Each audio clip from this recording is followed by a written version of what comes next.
정의 그 이상의 정의, 이런 제목으로 하박국 세 번째 말씀 같이 나누겠습니다. 올 한 해 하나님께서 저에게 주신 선구 우리 봉독할까요? 예수 그리스도로 말미암아 의의 열매가 가득하여 하나님의 영광과 찬송이 되기를 원하노라. 아멘. 신앙은 무엇일까요? 신앙은 하나님을 아는 지식, 사람과 그들이 살고 있는 세상을 아는 지식, 그리고 나를 아는 지식이 형성되어가는 문제가 신앙입니다. 더 나아가서 그 신앙은, 그 지식은 머리로 아는 지식만이 아니라 살아보고 또 겪어보고 나서 형성된 지식, 그것이고 그 지식을 담을 수 있는 나만의 언어, 그리고 우리 공동체가 공유하고 있는 이 언어가 형성되어가는 문제가 바로 신앙입니다. 그래서 오늘 여기 모인 우리들 사이에는 그 하나님이 존재하시고 그 하나님이 일하시고 그 하나님이 우리의 삶에 관여하시는 방법, 방식에 대해서 우리끼리만 공유하고 있는 지식이 있습니다. 아마 다른 교회에는 다른 경험들이 모이기 때문에 아마 다른 지식들이 있겠죠. 그래서 우리가 만나고 우리가 경험한, 그래서 형성된 지식이 있고 또 그 지식을 담을 수 있는 우리 교회만의 언어가 있습니다. 그것들이 어떤 체계를 형성하면 세계관이 되고 신학이 되기도 하는 겁니다. 그래서 우리 개인이 각자의 삶에서 경험한 하나님을 또 배운 지식을 서로 나누는 일이 신앙 공동체가 공동체답게 형성되는 일에 무척이나 중요하고 핵심적입니다. 그것을 통해서 우리의 하나님 이해가 확장되고 인간 이해도 확장되고 또 세상을 향한 이해도 확장되어 갑니다. 그 안에서 우리 같이 살고 같이 울고 같이 웃으면서 나도 점점 이전과는 다른 어떤 종류의 사람으로 변화되어 가는 것입니다. 제가 이제 하박국서를 강의하면서 매 제목을 뭐뭇 이상의 무엇 이렇게 정했는데 그 이유가 뭐냐면 하박국이 자기 자신의 경험을 통해서 자기가 이미 알고 있었던, 들었던, 배웠던 하나님 이해, 세상 이해, 또 자기 자신과 자기 나라 유다를 향한 이해가 점점 변화되어 가고 있는 것을 표현하려고 그렇게 한 겁니다. 그 존재의 변화, 그 인격의 변화가 사실 오늘 우리가 추구하는 신앙의 목표이기도 하기 때문입니다. 오늘은 정의 그 이상의 정의라는 제목을 붙여보았습니다. 무슨 말이냐면 하나님이 아는 하나님은 정의로운 하나님이었습니다. 근데 오늘 그 하나님과 대화를 주고받고 나서 처음에는 아니 그 하나님이 하려고 하시는 그 계획이 이거는 정의로운 하나님에게는 어울리지 않는다고 생각했어요. 그래서 다시 하나님께 질문하죠. 그는 자기가 생각하는 하나님의 정의, 그 이상의 정의로 나아가기 위해서 지금 몸부림치고 있는 모습을 저에게 보여주고 있습니다. 그는 하나님께 질문했고 이의를 제기했고 따졌고 반박하기도 했습니다. 근데 우리 하나님은 그런 것을 불경스럽게 여기지 않으시고 얼마든지 허락하시는 참 좋은 하나님이십니다. 오히려 당신이 하시는 말에 무조건 생각 없이 아멘 하는 사람보다도 선지자처럼 묻고 추구하고 관찰하고 기다리는 사람을 더 반기십니다. 하박국은요, 하나님을 믿는다고 하는 선민 유다 안에 정의가 무너진 현실을 보고서 하나님께 그걸 일러 바칩니다. 그리고 하나님께 개입해달라고 호소합니다. 이렇게 하나님 언제까지 보고만 계시렵니까? 하나님 어찌하여 이런 일이 벌어질 수 있습니까? 그렇게 물었어요.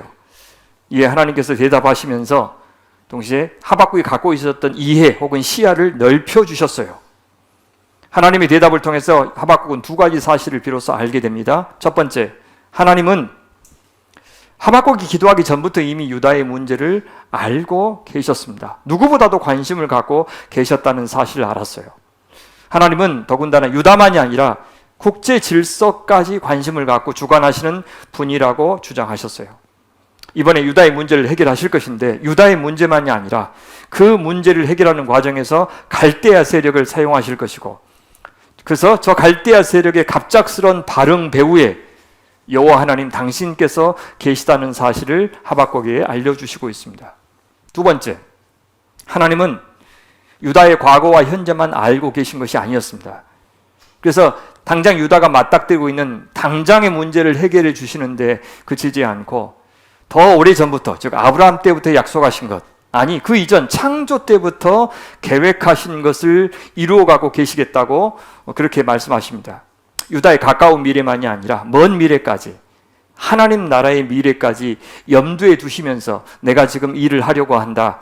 그렇게 말씀해 주셔요. 그러니까 공간적인 스코프가 범위가 확 넓어지고 또 시간적인 범위도 넓어지면서 그 긴 역사, 그 거대한 그 통치의 영역 가운데 한 부분으로 유다를, 오늘 우리를 초청하고 계시는 그런 하나님인 것을 소개합니다. 그래서 하나님의 대답은 바벨론, 저 갈대아 사람들이 도대체 어떻게 해서 저렇게 오만한지, 어떻게 해서 저렇게 사납게 지 맘대로 살면서 감히 내가 정의를 스스로 정할 수 있는 사람이야, 이렇게 생각하게 되었는지를 말씀하시면서 지난 시간에 끝이 납니다. 마지막 구절이 이거죠. 그들은 자기들의 힘을 자기들의 신으로 삼는 자들이다. 그래서 그렇게 착각했다. 그렇게 말해요. 한편으로 이 하나님의 대답은 하박국의 궁금증을 풀어주었어요. 선지자는 비로소 하나님이 자기의 기대대로 악에 대해서 절대 방관하지 않으시는 분인 것을 확인했어요. 오히려 자기가 기도하기 전부터 유다의 문제를 풀고 계셨다. 그렇게 대답하셨지요. 그런데 동시에 다 개운했던 것이 아닙니다. 예, 하나님의 대답은 하박국 선지자에게 새로운 질문을 안겨다 주었어요. 그래서 이번에도 하박국 선지자는 어찌하여, 언제까지? 라는 질문을 하나님께 다시 드립니다.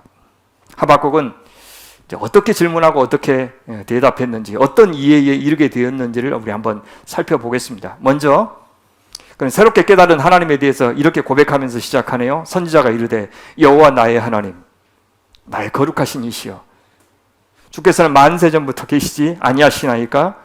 우리가 사망에 이르지 아니하리이다. 여호와여, 주께서 심판하기 위하여 그들을 두셨나이다.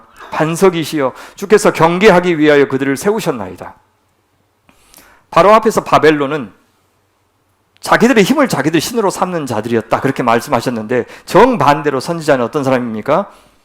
언약의 하나님의 이름인 여호와를 부르면서 주님, 저는 제가 제 인생 건사하는 것이 아니고 당신께서 건사하십니다. 당신이 나의 하나님이 되십니다. 내가 신이 아닙니다. 여호와, 당신이 나의 하나님입니다. 나의 거룩하신 분입니다. 나의 반석이십니다. 영원하신 하나님입니다.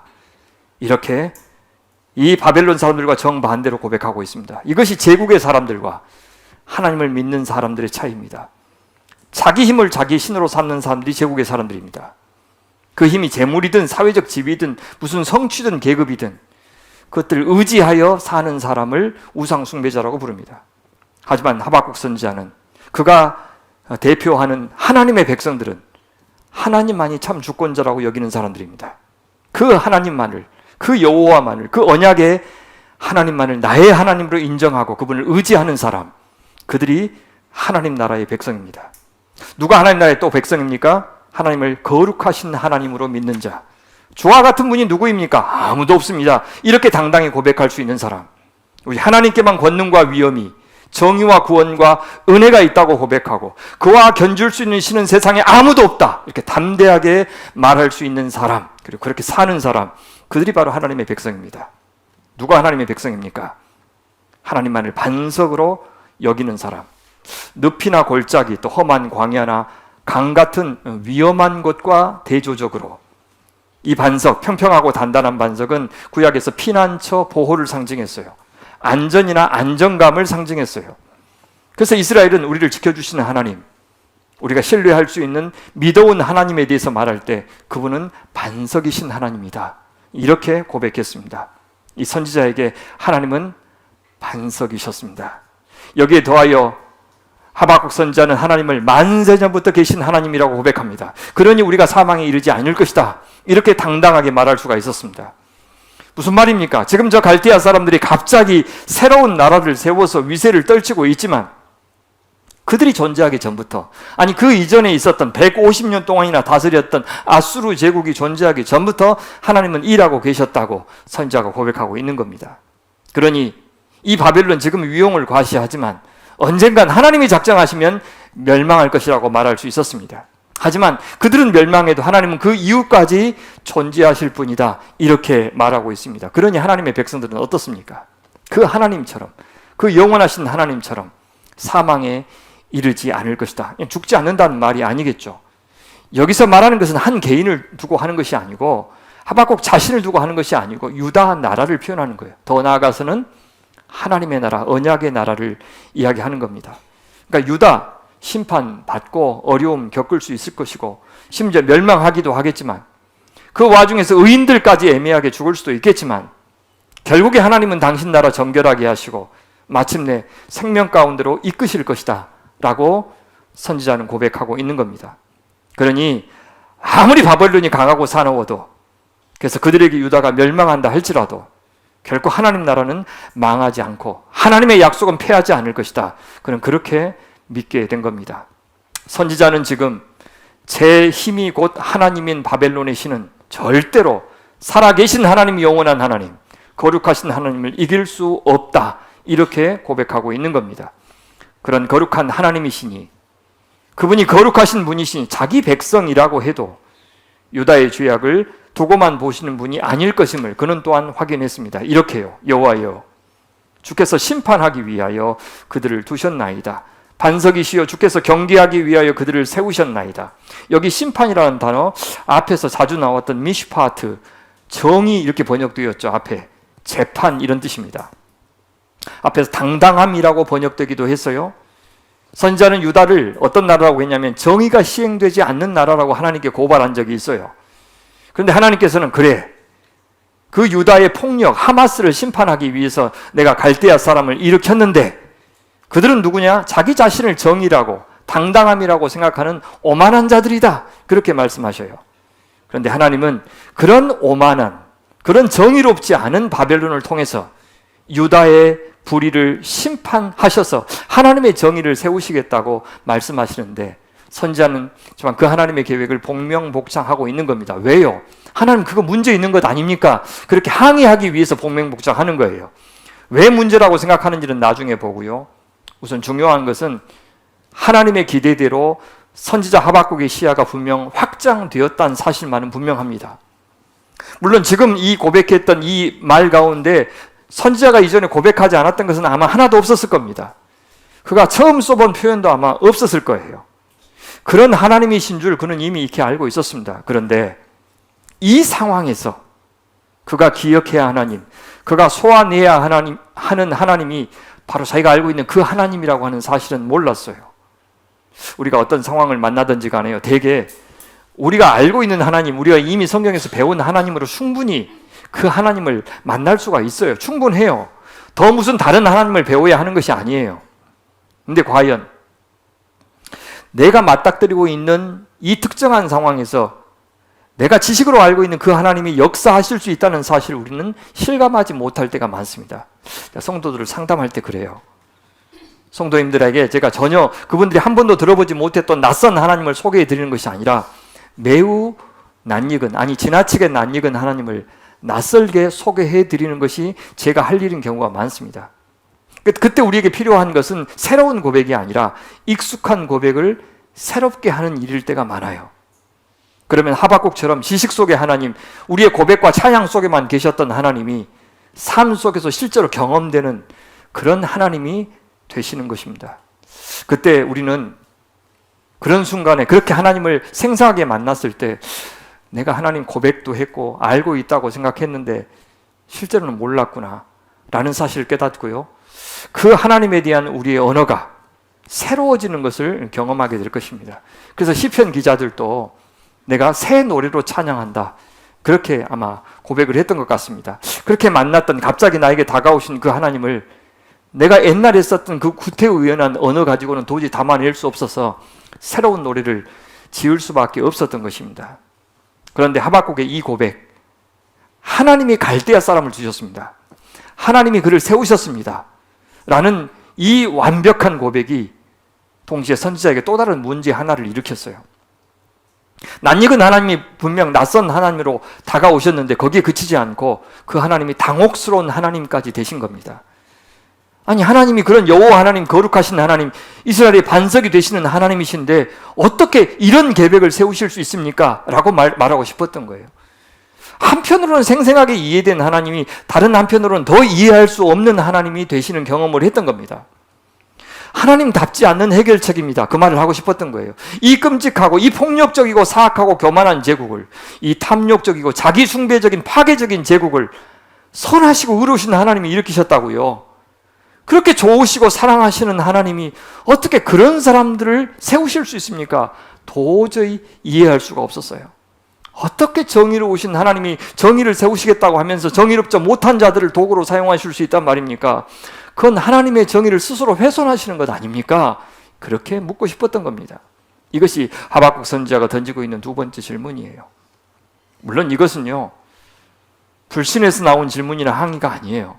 오히려 하나님을 전적으로 믿고 있기에 던질 수 있었던 질문이었습니다. 하나님이 일하시는 방식을 이해할 수 없다는 사실이 그분을 믿을 수 없는 이유는 되지 않았던 겁니다. 이것이 믿음이에요. 우리는 모든 것을 다 알고 나서야 비로소 믿을 수 있는 것이 아니기 때문입니다. 오히려 믿고 나서부터 비로소 그 지식이 이해되는 경우도 더 많아요. 여러분들이 저에 대해서 신뢰를 보여줄수록 이전에 들었던 설교와는 다르게 들리는 경험을 하죠. 제가 아직도 참 좋아하는 영화가 흐르는 강물처럼 이라는 영화입니다. 그 영화에 보면 그 목사인 아버지가 둘째 아들을 생각하면서 이렇게 고백을 해요. 우리는 완전히 이해할 수 없더라도 완벽하게 사랑할 수 있습니다. 이것이 믿음과 냉소주의가 다른 지점이에요. 하박국 선지자는 여호와 나의 하나님, 나의 거룩하신 하나님, 나의 반석이신 하나님, 영원하신 그 하나님에 대한 믿음이 있었기에 이렇게 자유롭게 또 대담하게 불평할 수 있었습니다. 질문할 수 있었어요. 냉소주의는 자기 주장만 하고 대답을 기다리지 않습니다. 그러나 믿음은 자기 주장을 하되 대답을 기다리는 태도, 그것을 믿음이라고 그래요. 하박국은 그래서 냉소주의가 아니라 믿음에서 나온 질문을 다음과 같이 던지는데 13절입니다. 주께서는 눈이 청결하심으로 악을 참아보지 못하시며 패역을 참아보지 못하시거늘 어찌하여 거짓된 자들을 방관하시며 악인이 자기보다 의로운 사람을 삼키는데도 잠잠하시나이까. 여기 3절에 나왔던 보다라는 단어가 여기 3번이나 나오고 있어요. 우리 성경에는 참아보지 못한다는 말을 2번 반복했고 이어서 방관하다라고 표현했는데 사실 히브리어 원어로는 다 보다라는 동사입니다. 특히 두 번째 보다라고 하는 단어 앞에 히브리어로 견디다, 할 수 있다는 말이 더 덧붙여져 있어요. 그러니까 두 번째는 어떻게 번역해야 되냐면 당신은 패역을 두고 보실 수 없나이다. 절대 그 패역을 견딜 수 없나이다. 라고 번역하는 것이 낫습니다. 눈이 정결하신 하나님, 거룩하신 하나님은 악과 패역을 가만두고 보지 못하시는 하나님이 되셔야 마땅한데 어떻게 해서 이런 결정을 내리십니까? 이렇게 항의한 거예요. 그는 하나님이 하신 일을 해석하죠. 어찌하여 거짓된 자들을 방관하시며 악인이 자기보다 의로운 사람을 삼키는데도 잠잠하시나이까. 앞에 3절에서 자기 동족 유다의 죄악을 보면서는 뭐라 그랬느냐면 어찌하여 내게 죄악을 보게 하시며 패역을 눈으로 보게 하시나이까. 보고만 계십니까? 이렇게 했는데 이번에도 똑같이 어찌하여 라고 하는 표현을 써서 이의를 제기합니다. 선지자는 바벨론을 부를 때 거짓된 자들이라고 부르네요. 그들을 통해서 유다를 심판하시겠다고 하는 하나님의 결정, 그것은 거짓된 자들을 방관하시는 일입니다. 이렇게 평가해요. 악과 패역을 두고 보실 수 없는 하나님이 어찌하여 거짓된 자들을 두고 보십니까? 어떻게 저 바벨론 심판하시는 것이 우선일진데 저 바벨론을 당신의 그 의로우신 사역에 사용하실 수 있단 말입니까? 이렇게 묻는 겁니다. 저는요, 선지자라면 그 선지자의 후예인 하나님의 백성이라면 얼마든지 이런 의제기 할 수 있고 또 해야 된다고 생각합니다. 그것이 깨어있는 거예요. 왜요? 분명히 누가 보더라도 하나님이 하려고 하시는 그 일이 하나님의 성품과 명백한 모순 관계에 있고 성경 다른 곳에 보면 하나님이 다른 모습으로 분명히 일하고 계시기 때문입니다. 그래서 선지자는 이해하고 싶었어요. 이해하려고 분투하고 있어요. 시편 기자도 하박국과 생각이 비슷해요. 주님께서는 죄악을 좋아하시는 하나님이 아니십니다. 악인은 주님과 어울릴 수 없습니다. 교만한 자들 또한 감히 주님 앞에 나설 수 없습니다. 주님께서는 악한 일을 저지르는 자들을 누구든지 미워하시고 거짓말쟁이들을 멸망시키시고 싸움쟁이들과 사기꾼들을 몹시도 싫어하십니다. 하박국 선지자와 참 비슷한 생각을 하고 있죠. 이것이 적어도 우리가 아는 정의고 정의다운 정의이고 우리가 하나님께 기대할 수 있는 정의예요. 그렇지 않아요? 몹쓸병 주시려면 어찌 그 선량한 이계필 지스맨한테 주시냐고요. 주실 사람들 많잖아요. 윤머시기한테도 줄 수 있고 김머시기한테 줄 수 있고 누구라고 상상하지 마세요. 여러분 왜 그러십니까? 이렇게 많아요.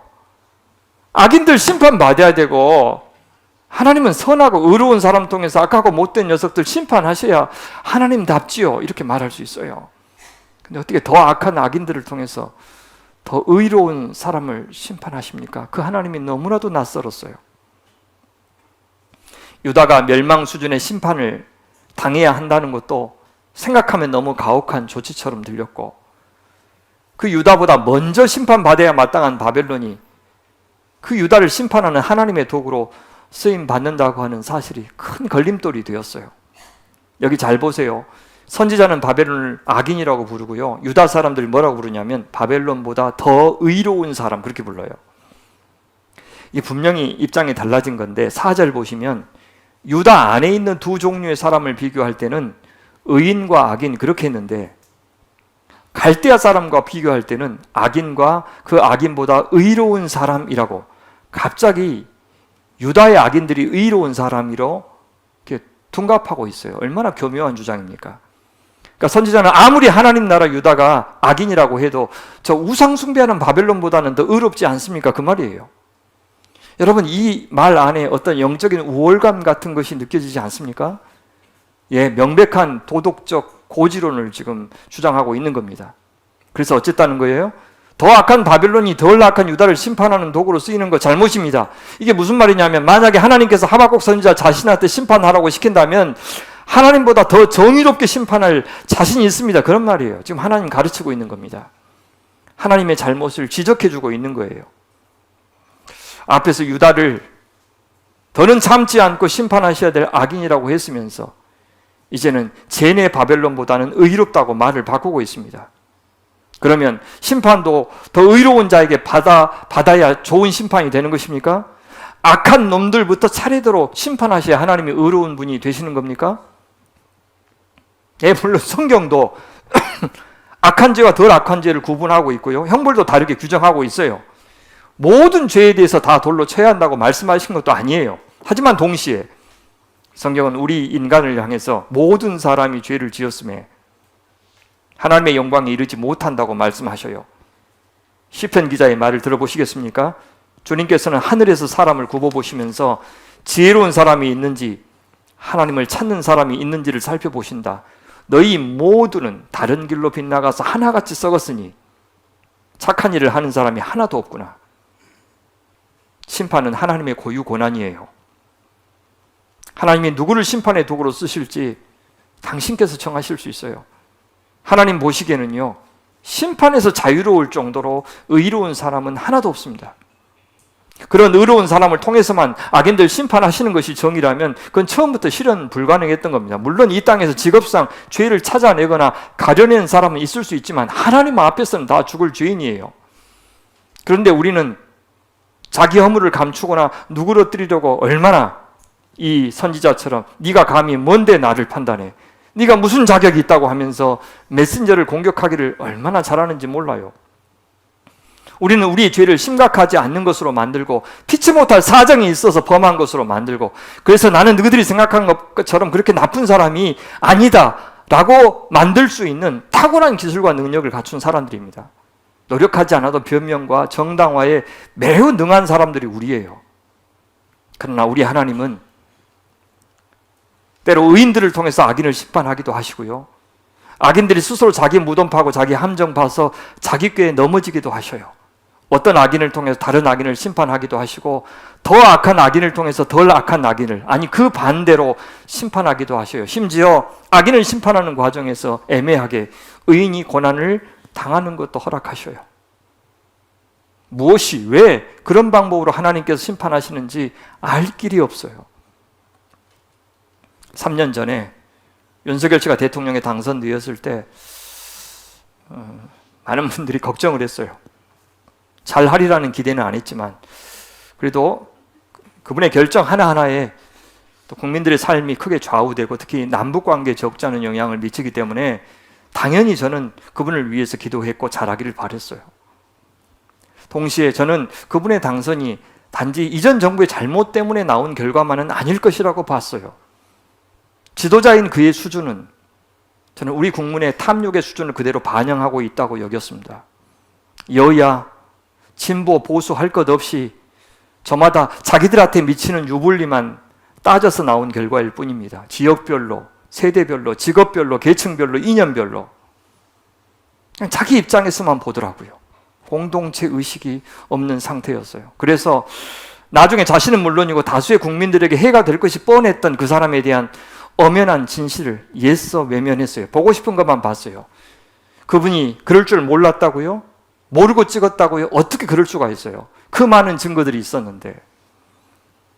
더군다나 안타깝게도 그 탐심과 무분별의 배후에 극우화된 기독교, 특히 대부분의 대형교회가 자리 잡고 있는 현실에 눈 감을 수가 없었어요. 그래서 우리나라와 교회가 혹독한 대가를 치르면서라도 허황된 꿈에서 부디 깨어나는 시간이 되기를 바랬던 겁니다. 제가 윤석열 씨가 당선되고 나서 맞은 첫 번째 주일에 이런 마음을 담아서 전했던 메시지 기억하시는 분도 있을지 모르겠습니다. 그래서 저는 2년 반 만에 그가 계엄 내란을 일으킨 것을 보면서 한편으로는 저 미친 짓이다 하면서 분노했지만 다른 한편으로는 영구 집권을 꿈꾼 그들의 도를 넘는 탐욕이 결국 자기 멸망과 파멸을 스스로 앞당겼구나 하는 생각이 들어서 쾌재를 불렀어요. 돌아보니 기적같이 진압된 내란이었지만 그때만 해도 저는 이런 시대착오적인 불법 계엄이 절대 성공할 리 없다고 확신했고요. 저 바벨론 같은 세력의 갑작스러운 부상이 하나님이 우리를 긍휼히 여기시는 신호라고 보았어요. 저는 지난 2년 반이 더 악한 자들을 통해서 덜 악한 우리가 심판받는 시간이었다면 12.3 내란 이후 지금까지는 앞으로는 더 악한 자들을 하나님이 심판하시는 과정이 될 것이라고 기대하고 있어요. 그런데 문제는 뭐냐면 교회를 향한 하나님의 심판은 어디까지 미칠지 짐작할 수가 없어요. 아직 시작도 안 했기 때문입니다. 지금도 내란에 동조하고 있는 교회들과 성도들이 있지 않아요? 정의로우신 하나님은 결코 이런 생각을, 이런 사람들을 그냥 두고 보지 않으실 것이라고 믿기 때문에 두려운 겁니다. 우리는 쓸데없는 영적 우월감에 사로잡혀서 악한 세상을 보면서 우리는 다 용서받았는데 혹은 쟤들은 원래 그래 이렇게 하면서 방관하지 않아야 됩니다. 그래도 하나님은 우리만은 변함없이 사랑하셔 라고 하면서 우리의 허물에 대해서, 우리의 어리석음에 대해서, 우리의 무지에 대해서 너무 관대해서도 안 되겠습니다. 하박국 선지자는 아무리 유다가 망가졌어도 바벨론보다는 낫다고 생각했지만 하나님은 그렇게 생각 안 했어요. 유다도 이젠 도저히 회복될 수 없을 만큼, 버림받아야 마땅할 만큼 심각하게 타락했다고 보셨습니다. 그래서 하박국이 앞으로 하나님을 더 잘 아는 것도 중요했지만 동시에 자신과 유다의 상태를 잘 알아야 결국 나중에 하나님께서 뭐 하시겠다고 하셨을 때 그대에서 아멘으로 반응하고 하나님을 찬양하게 될 것입니다. 그 과정 중에 있는 거예요. 근데 아직까지는 자기들의 상태를 몰랐고 또 하나님도 충분히 몰랐으니 하박국은 이제 14절부터 17절까지 하나님 왜 바벨론이 유다를 심판할 자격이 없는지 제가 설명할 테니까 잘 들어보세요.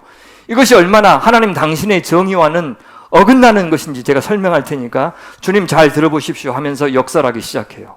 14절 주께서 어찌하여 사람을 바다의 고기 같게 하시며 다스린 자 없는 벌레 같게 하시나이까. 원래요 바다의 고기와 벌레는 인간에 의해서 다스림을 받도록 창조되었어요. 그런데 바벨론을 심판해야 마땅할 유다가 바벨론에게 심판을 받는다면 인간이 바다의 고기가 되고 벌레가 되는 것이나 다름없습니다. 그 말이에요. 어떻게 창조주 하나님께서 창조의 질서를 거스르는 일을 하십니까? 순리에서 벗어난 조치를 행하십니까? 이렇게 지금 항의하고 있는 겁니다. 실제 우리 주변 보면 저도 그렇게 항의하고 싶은 일이 얼마나 많은지 몰라요. 사악한 사람들이 일으킨 전쟁에서 이스라엘이 이란을 폭격하는 그날 네타냐후 그 총리의 그 불신이 많이 지금 의결되는 그날이었어요. 그날 투표가 있는 날이라고요. 자기가 부결될 것을 뻔히 내다 보이니까 갑자기 전쟁을 일으킨 겁니다. 이럴 수가 있어요. 자기 권력 하나 유지하려고 그렇게 수많은 사람들 죽여도 되는 거냐고요. 빈곤과 자연재해로 숱한 사람들이 목숨을 잃고 있습니다. 작년에요. 아침에 출근했다가 산재로 집에 돌아가지 못한 분들이 작년 통계를 보니까 2016명이에요. 아침에 출근했는데 직장에서 돌아가시는 분이 2016명이라고요. 세월호, 이태원에서 쓰러진 목숨들, 5.18 광주 항쟁의 희생자들을 생각하면 하박국 선지자의 말처럼 하나님 분명히 계신데 어떻게 인간이 물고기나 벌레같이 저렇게 하찮은 존재로 취급받고 사라질 수 있느냐. 저는 그렇게 항의할 만하다고 생각해요. 이때 종교나 정치가 해야 될 일이 무엇입니까? 죽을 만하니까 죽었겠지. 죄의 결과로 죽었겠지. 그런 이야기 하지 말고, 이래서는 안 된다고, 이건 아니라고 그렇게 말해야 됩니다. 그런 재난이나 국가 폭력에 의해서 너무 일찍 죽고 부당하게 죽은 목숨들, 억울한 사람들 위로하고 피해를 구제하고 그들의 목소리에 귀를 기울여주고 무시당했던, 잊혀버렸던 그들의 얼굴을 되찾아주는 일, 그것이 종교가 해야 될 일입니다. 같은 인간으로서 진실을 규명하고 책임을 공유해야 돼요. 저는 개인적으로 새로운 정부가 출범하면 가장 먼저 해주길 바랬던 일이 이태원 사고에 대한 진상조사와 피해자 구제였어요. 주중에 대통령이 그 일을 지시하는 거 보고 또 그 현장을 방문하는 거 보고 참 다행이다 여겼어요. 어떻게 위패와 영정사진도 없이 장례를 치르게 해요? 어떻게 공무원들에게 근조 리본을 뒤집어서 달라고 하는 해괴망측한 지시를 해요? 어떻게 희생자의 이름도 밝히지 못하게 한 채 그렇게 지나가게 만듭니까? 이럴 때 종교는 절대 그래서는 안 된다고 말해줘야 됩니다. 종교가 침묵한 채 권력의 하수인 노릇을 한다면 우리도 존엄한 인간을 물고기나 벌레같이 그렇게 하찮은 존재로 취급하는 것이 되는 겁니다. 그래서 오늘 우리도 하박국 선지자처럼 이해할 수 없는 부당한 역사에 대해서는 이의를 제기하고 하나님의 개입을 요청하는 것이 참 신앙적인 반응일 것입니다. 그래서 이 질문은 하나님께 책임을 추궁하는 것이 아니고 하나님답게 조치를 취해 주십시오. 행동해 주십시오. 하나님 다우심을 보여주십시오 라고 하는 요구입니다. 악한 유다만 심판하실 것이 아니라 더 악한 바벨론 가만두지 마십시오라고 하는 요구가 들어있는 겁니다. 자, 유다는 물고기나 벌레 취급을 받았다면 바벨론은 어떤 역할을 맡기신 것처럼 보입니까? 그가 낚시로 모두 낚으며 그물로 잡으며 투망으로 모으고 그리고는 기뻐하고 즐거워하는 자라고 이야기하죠. 바벨론은 싹쓸이하는 어부 노릇을 하는 것처럼 묘사하죠. 이것이 제국들이 지금도 자행하고 있는 폭력, 살상, 착취, 이런 죄악들이죠. 그들은 싹쓸이한 물고기를 투망에 모아놓고는 그걸 보면서 기뻐하고 즐거워해요. 그럴 수 있죠. 부요와 풍요 자체를 싫어하는 사람 우리 중에는 없을 겁니다. 근데 뭐가 문제입니까? 16절이 문제예요. 같이 한번 읽어볼까요? 시작. 그물에 제사하며 투망 앞에 분향하오니 이는 그것을 힘입어 소득이 풍부하고 먹을 것이 풍성하게 되민이이다. 바벨론은 저 그물과 투망 덕분에 우리가 풍성함을 누리게 되었으니 그 그물과 투망 경배하자 숭배하자 그렇게 말하고 있습니다. 그물과 투망은 뭘 가리킵니까? 바벨론이 갖고 있는 막강한 경제력, 군사력을 의미하죠. 그들은 자기들에게 이익과 영광을 가져다 준, 그래서 다른 나라들을 다 쓸어 담은 이 군사 경제 체제를 신격화하고 있습니다. 이것이 전형적인 우상 숭배 패턴이에요. 그 우상을 무엇으로 삼든지 간에 우리가 신적인 존재로 숭배하는 것 같지만 사실은 숭배의 대상을 위해서 숭배하는 것이 아니고 자기 자신을 위해서 다 숭배하는 겁니다. 이것이 우상 숭배의 실제예요. 내가 하는 일, 내 나라, 내 이념, 심지어 어떤 사람까지도 우리가 신격화하면 그 다음부터는요, 그들이 하는 모든 것들이 다 정당화돼요. 아니 내가 하고 싶으면서 하면서도 그 신이 허락해서 한 일이다, 신의 영광을 위해서 해야 되는 일이다, 그거 거스르면 신의 진노 받지만 그 충실히 따르면 신의 축복받는다, 이렇게 주장하게 만들어버립니다. 잘 보세요. 자본주의의 한계를 지적하면, 그리고 사회주의를 입에 올리기만 해도 불경한 빨갱이로 몰아세우지 않아요? 그건 옛날에 그 귀신 들렸다 그렇게 말하는 것과 똑같은 효과입니다. 이 시대 수많은 차별과 배제와 혐오, 전쟁과 살상이 이 종교의 이름으로 다 정당화되고 있습니다. 무서운 종교적인 광기예요. 그래서 우리 시대에 존재하는 수많은 독재나 전체주의 배후에 늘 종교가 자리하고 있는 것은 너무나도 자연스러운 현상이에요. 과거에도 그랬죠. 가장 근래에 IS, 이슬람 세력들, 독일 기독교를 뒷받침했던 것, 그죠? 독일 기독교가 뒷받침했던 것이 바로 히틀러입니다. 히틀러는 독일 기독교의 지지가 없었으면 못했을 일이에요.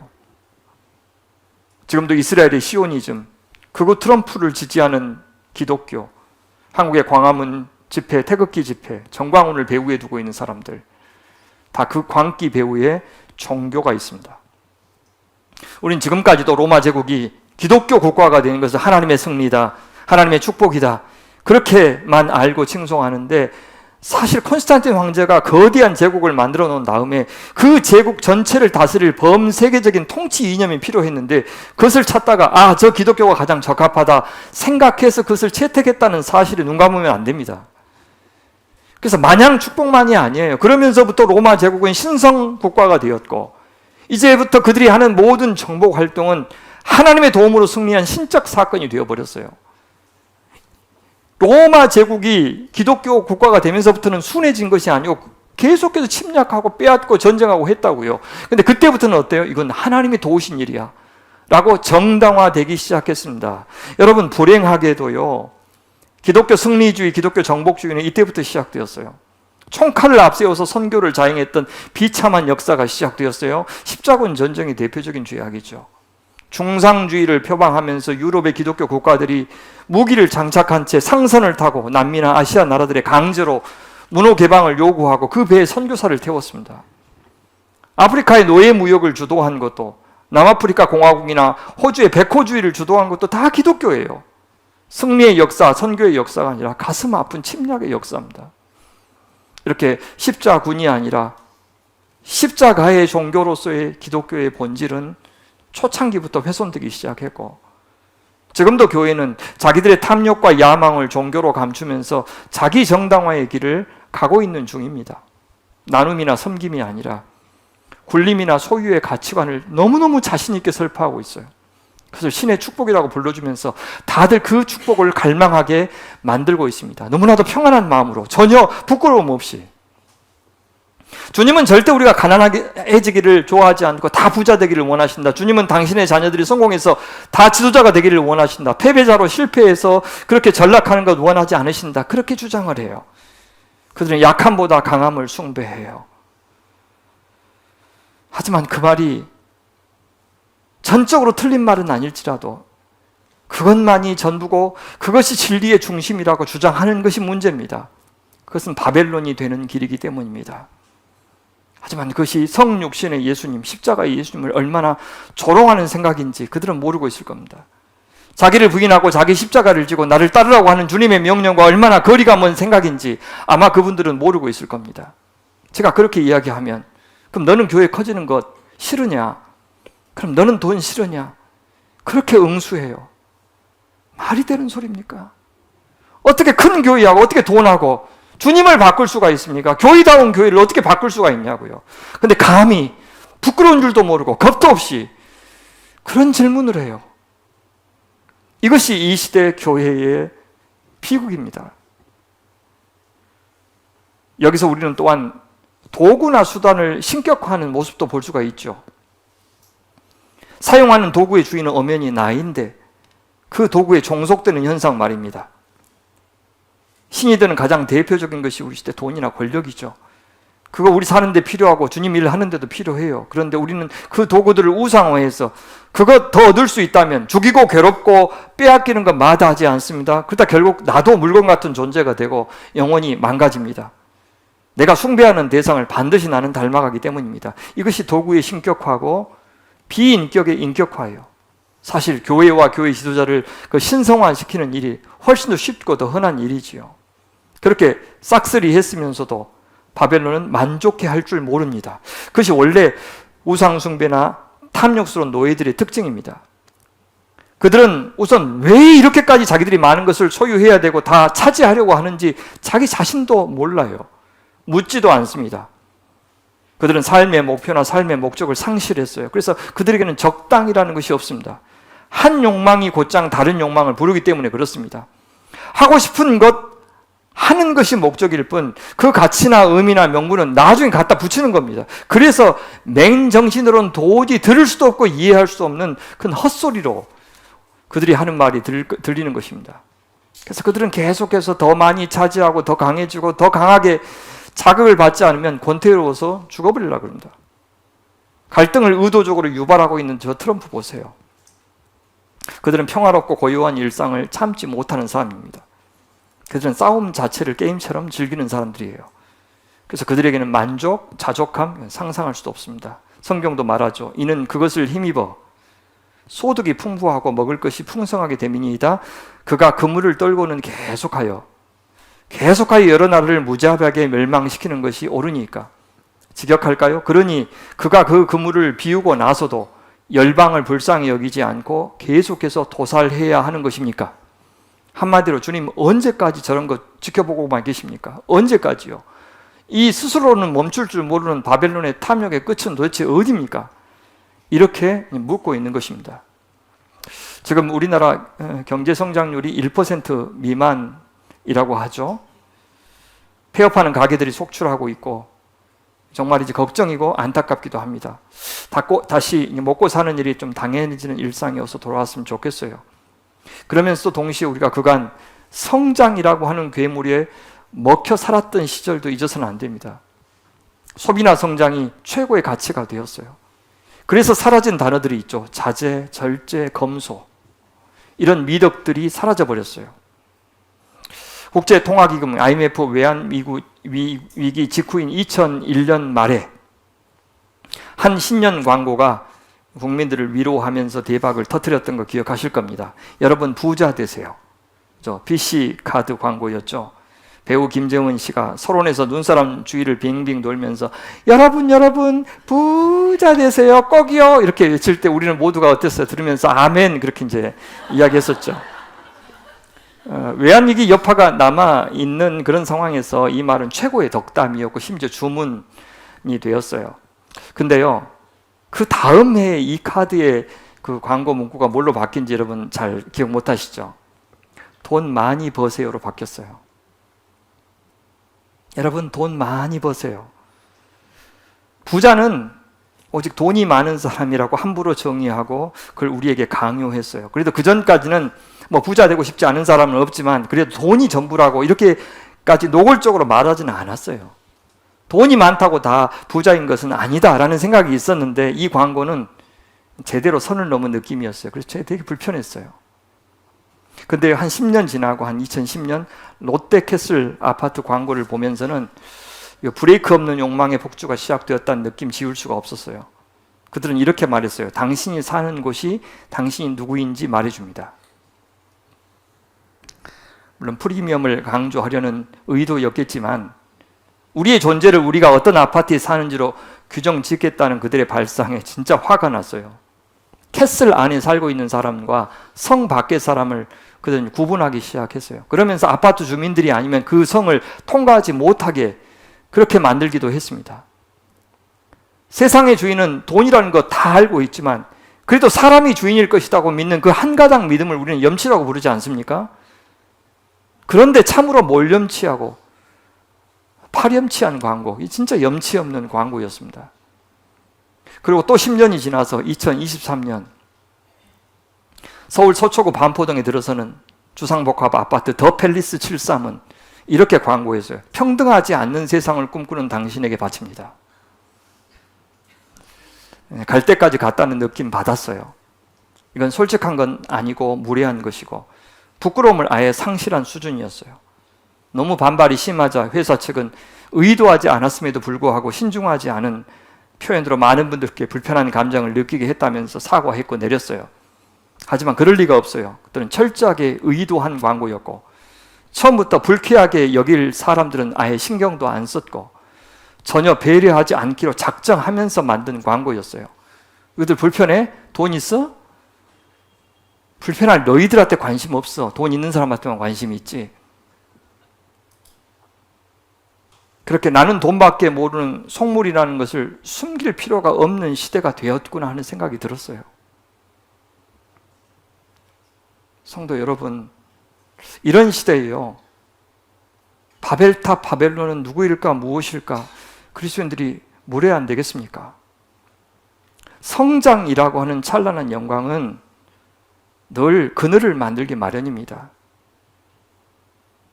그것을 기억할 때 우리가 바벨론이라고 하는 괴물에 먹히지 않을 수 있어요. 우리는 우리에게 아무리 영광을 줘도 누군가를 불쾌하게 만들고 누군가를 비참하게 만드는 그런 영광, 그런 번영은 하나님 절대 우리한테 주지 마세요. 그렇게 기도할 줄 알아야 돼요. 그게 염치와 도리와 체면을 아는 살아있는 하나님의 사람들인 겁니다. 하박국 선지자는 자기 동족 유다를 향해서 던졌던 두 가지 질문. 언제까지니까? 어찌 됨이니까? 이거를 바벨론한테도 똑같이 던지고 있어요. 당연하죠. 왜요? 하나님이 하나님 되시는 것은 이 두 가지 질문을 하나님 당신께서 통제하고 계시기 때문입니다. 하나님은 시간의 주인이시죠. 그러니까 언제까지니까? 라고 하는 그 질문에 대답할 수 있는 분이에요. 우리의 과거만이 아니라 우리의 미래까지도 그분이 주장하셔요. 우리는 어떻습니까? 오늘만 보고 가까운 과거만 기억하고 또 가까운 미래만 예측할 뿐이지만 우리 하나님은 더 먼 과거와 내가 있기 전부터 만세 전부터 계셨던 우리 하나님은 그 먼 과거와 또 우리가 죽고 난 다음까지 계시니 더 먼 미래까지 보시면서 오늘 우리를 역사하십니다. 하나님은 유다만이 아니라 세상 전체를 다 보시면서 역사하십니다. 그러니 우리가 언제까지니까? 라고 질문할 때 주님은 당황해야 하지 않으십니다. 그 질문을 좋아하셔요. 그래, 그렇게 넓게 보면서 오늘만 보면서 살지 말고 눈앞에만 보면서 살지 말고 넓게 보면서 그렇게 사는 것이 옳단다 라고 칭찬해 주시는 겁니다. 어찌 됨이니까? 라고 하는 질문은 하나님의 의인뿐만 아니라 악인도 같이 사랑하시기 때문에 생기는 질문이에요. 우리가 악인이었을 때 하나님이 우리를 빨리 포기하셨다면 오늘 우리가 있겠습니까? 그것이 요나의 문제였어요. 하나님, 저 아수르 니느웨까지 사랑하고 용서하셔서 당신의 그 놀라운 자비를 어찌 낭비하려고 하십니까? 그렇게 물었죠. 예수님 시대 서기관과 바리새인들이 그랬어요. 예수님이 죄인들과 함께 식사하시는 것을 보면서 아니 저 죄인들까지 용납하고 같이 식사를 하시는 주님은 정말 프로디글 파더입니다. 어떻게 그렇게 해픈 하나님의 사랑을 보이십니까? 라고 이야기했어요. 하박국 선지자가 지금 그런 거죠. 저 악독한 바벨론까지 의의 도구로 사용하십니까? 그런데 요나와 하박국, 예수님 시대 서기관과 바리새인들이 같이 갖고 있었던 잘못된 전제가 뭡니까? 그래도 북이스라엘과 남유다가 저 아수르나 바벨론보다 의롭지 않습니까? 그래도 하나님의 백성 아닙니까? 이 생각 잘못이에요. 감히 저 이방 나라들에게 심판을 당할 만큼 엉망인 나라 아니고 저 이방 나라와 형제가 될 만큼 형편없는 나라 아니지 않습니까? 이 생각도 잘못이에요. 그 우상 숭배하는 세상 나라 하나님이 그들도 사랑하신단다. 아수르 사랑하여 요나 보내셨듯이 바벨론도 내 뜻 가운데 있단다라고 말씀하시는 겁니다. 이스라엘과 유다가 힘을 우상으로 숭배하고 하나님의 말씀 멸시하고 스스로 정의를 만들고 있다는 점에서 이방 나라들과 너희들 아무 차이가 없다. 그렇게 말씀하셔요. 선민으로 한 번 부름받았으면 끝까지 선민 된 것이 아니고 내가 준 하나님의 말씀에 복종하고 나를 사랑하지 않으면 내 백성 아니다. 그렇게 말씀하시는 겁니다. 아무리 할례 받지 않았더라도 나를 사랑하고 나를 인정하면 이방인이라도 내 백성으로 내가 부른다. 라고 주님께서 다른 기준을 말씀하시는 겁니다. 이 말씀 들으면 우리 시대 교회도 어쩌면 이 선지자처럼 착각하고 있을 수도 있겠구나. 내가 하나님의 백성, 하나님 나라라고 말입니다.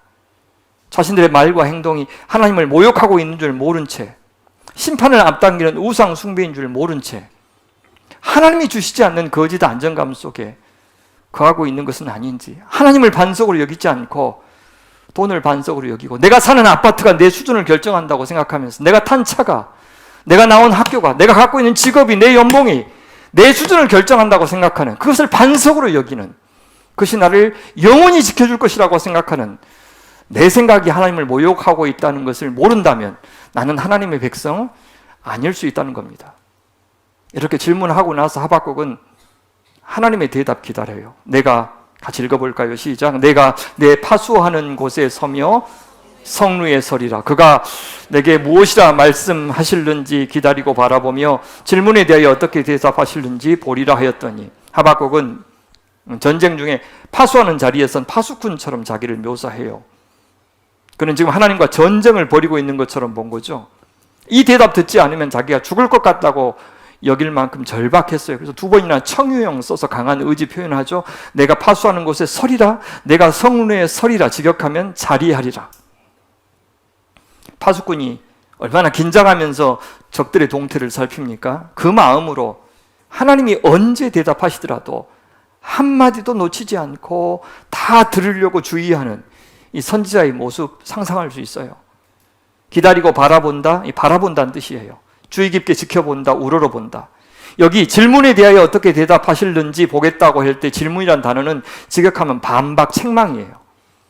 하나님이 행하신 일에 대해서 하박국이 반박한 거죠. 반론을 제기한 겁니다. 욥이 떠오르시지 않습니까? 온 힘을 다해서 하나님께 문제를 제기했어요. 그리고 적병을 살피는 파수꾼처럼 하나님의 대답을 기다렸어요. 이 모습을 보니까 제가 신학해야 되겠다고 마음 먹었을 때가 생각났어요. 하나님 믿고는 싶은데, 하나님이 계신 것은 부정할 수 없는데, 내가 교회에서 들었던 하나님, 지식으로 배웠던 하나님으로서는 도저히 안 믿어지고, 그분이 믿고 싶을 만큼 매력적이지도 않았습니다. 그래서 일단 이 문제 해결한 다음에 원래 하고 싶었던 것 하자고 마음먹고 안 믿고 계셨던 부모님 설득하고 학교 설득했던 기억이 납니다. 저는 지금도 우리 성도님들이요, 악인들이 의인을 삼키는 현실에 대해서 하나님께 질문하고, 세상에서는 엉망으로 살고 있는 사람들이 수북하게 모인 교회가 외형적으로는 성장하는 현실에 대해서 의아하게 여기면서 진짜 하나님 뜻 어디에 있는 겁니까? 저는 이런 시대에 저는 어디에 자리하고 어디에 서서 어떻게 살아야 합니까? 이렇게 물으면서 사는 깨어있는 성도들 되시기 바랍니다. 주님은 정말 잘 이해하고 싶은 마음으로, 잘 믿고 싶은 마음으로 그렇게 절실하게 질문하는 것, 동시에 내 부족함을 인정하는 마음으로 성실히 대답 기다리는 것, 주님 그렇게 하는 자녀들 기뻐하실 것이기 때문입니다. 말씀을 맺겠습니다. 오늘 우리는 자기 힘을 신으로 숭배하고 자기의 그물과 투망을 신으로 숭배하는 바벨론과는 달리 살아계신 하나님 여호와를 나의 하나님, 나의 거룩하신 하나님, 나의 반석, 나의 영원하신 분으로 인정한 이 하박국의 믿음을 우리 같이 본받기를 원합니다. 그 하나님이 정의를 행하실 것을 신뢰했던 선지자의 믿음을 본받기를 소원합니다. 선지자처럼 눈이 정결하신 우리 하나님께서는 절대 악과 패역을 보고도 못 본 척 하실 리 없는, 그렇게 하실 수 없는 그런 분인 것을 알고 그분 앞에서 살아가는, 그분의 눈 앞에서 살아가는 성도들 되시기 바랍니다. 그러나 하나님이 추구하시는 정의는 하박국이 알고 있는 그런 공식적인 정의 이상이었습니다. 그리고 그 공식적인 정의 이상의 정의가 우리 같은 죄인을 오늘 주님 앞에 그래도 이 예배자로 서게 만들어주고 계시는 겁니다.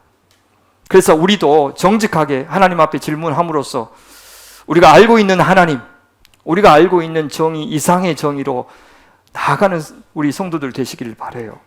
하박국은 하나님께서 더 악한 바벨론을 그보다 의로운 유다를 심판하는 도구로 사용하시는 것이 하나님의 의로우신 성품에 어긋나는 것 같아서 이 일을 제기했어요. 그래서 그가 반대한 것은 유다 심판하시려는 하나님의 계획 자체가 아니었어요. 바벨론을 사용하시는 것이 놀란 겁니다. 근데 이 질문과 대답을 통해서요, 하나님에 대한 선지자의 우리의 메마른 지식의 생명력이 깃들기 시작하고 하나님을 향한 우리의 언어가 이제는 좀 실제적이 되고 훨씬 더 풍성해지는 그런 은혜가 분명히 있을 겁니다. 그래서 이전보다 훨씬 더 진심을 담은 기도와 찬양을 올려드릴 수 있을 것입니다. 이것이, 저는 이런 태도가 자기를 신으로 여기고 그물과 투망을 신격화하는 이 세상, 그래서 우리 모두가 아무 생각 없이 욕망이 이끄는 대로 그냥 물질의 노예로 살아가는 이 세상을 본받지 않고 이데올로기 하수인이 된 이 시대를 거슬러서 저는 살아계신 하나님의 자녀로 당당하고 자유롭게 살아갈 수 있는 중요한 태도라고 생각합니다. 사랑하는 우리의 소명의 가족들이 바로 그런 모습으로 주님 앞에 서는 깨어있는 주님의 자녀들 다 되시기를 간절히 축원합니다. 같이 기도하겠습니다. 주님, 살아계신 역사의 주인 당신의 자녀로 살게 하셔서 감사합니다.